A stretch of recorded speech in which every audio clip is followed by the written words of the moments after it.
میر صاحب لاہور کے حلقے پہ آپ کی ڈاکٹر یاسمین راشد ورسز نواز شریف صاحب.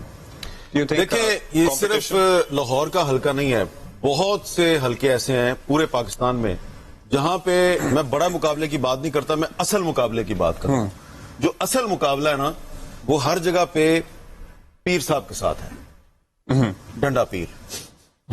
تو ڈنڈا پیر جو ہے اس کا مقابلہ صرف اسی صورت میں ہو سکتا ہے کہ ووٹر اگر بڑی تعداد میں نکلے تو پھر آپ پیر صاحب کو شکست دیں گے، ورنہ پیر صاحب جو ہیں وہ چھا جائیں گے. ایون 13 میں بھی بڑائد صاحب Yasmin Rashid contested election against Nawaz Sharif as well.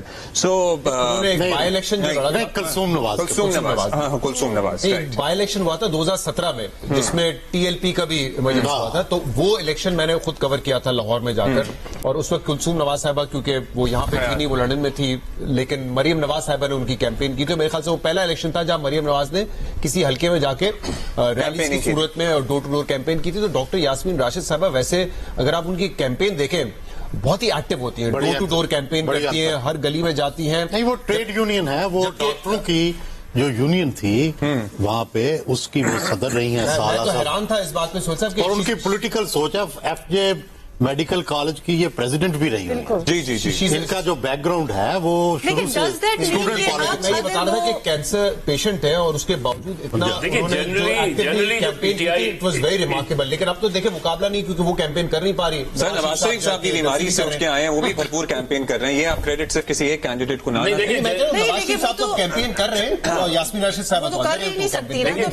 Generally جو پی ٹی آئی اس وقت کیمپین کر رہی ہے وہ یہ کہہ رہی ہے کہ یہ نہ دیکھیں کہ کینڈیڈیٹ کون ہے، بس اگر ہمارا حمایت یافتہ ہے تو اس کے میرٹ ڈی میرٹ چھوڑے. آپ دیکھیں پنجاب کے اندر، اگر پنجاب کے اندر آپ الیکشن کو اس وقت اسپیسیفائی کریں نا تو وہ ایک فکرے میں ہے. جی وہ آپ پہلے پرو پی ٹی آئی اور اینٹی پی ٹی آئی. وہ آپ سے ریکارڈ کہا تھا، یہ ہوتا ریکارڈ کر رہا ہوں. اچھا، لیکن یہ اتنا افیکٹو ہو سکتا ہے شاہ زیب کہ جہاں ایک کنٹیسٹنٹ جو ہے جو ڈاکٹر یاسمین ہے وہ اس وقت آبویسلی کیمپیننگ ہی نہیں، آبویسلی اس صورت میں نہیں ہے یہ کیمپین کریں، اور دوسرے بڑے ویگرسلی کر رہے ہیں. ڈز اٹ ایون میٹر کہ وہ کر رہی ہیں کیمپین نہ کریں؟ دیکھیے اگر کوئی حلقہ ہے جہاں پر، یا پھر ایک دو حلقے ہیں جن میں سے بہت زیادہ اہم ہے جہاں پر جو ہم بات کر رہے ہیں کہ جو غصہ ہے پاکستان تحریک انصاف کا وہ کارکن نکال سکتے ہیں، تو وہ یہ حلقہ ہے. ورنہ میرا خیال ہے اگر نارمل سرکمسٹانسز میں الیکشن ہو رہا ہوتا جس میں ڈاکٹر یاسمین راشد صاحبہ کو کیمپین کرنے کا موقع ملتا، زیادتی ہو رہی ہے نہیں مل رہا، مگر اگر ملتا اور نواز شریف صاحب کو بھی ملتا تو نواز شریف صاحب یہ الیکشن جیت جاتے. وہ 2000 پہلے بھی جیتے تو 18 میں، بعد میں ایک بائی الیکشن ہوا، اس میں بہت ہی زیادہ ایک ریاستی جبر تھا جب کلثوم نواز صاحبہ کا ہو رہا تھا اور مریم نواز صاحبہ کیمپین کر رہی تھی. بھرپور کوشش کی انہیں ہرانے کی، نہیں ہارے تھے. اگر فیئر اسکوائر ہو رہا ہوتا، دونوں کیمپین کر رہے ہوتے، نواز شریف صاحب جیت جاتے.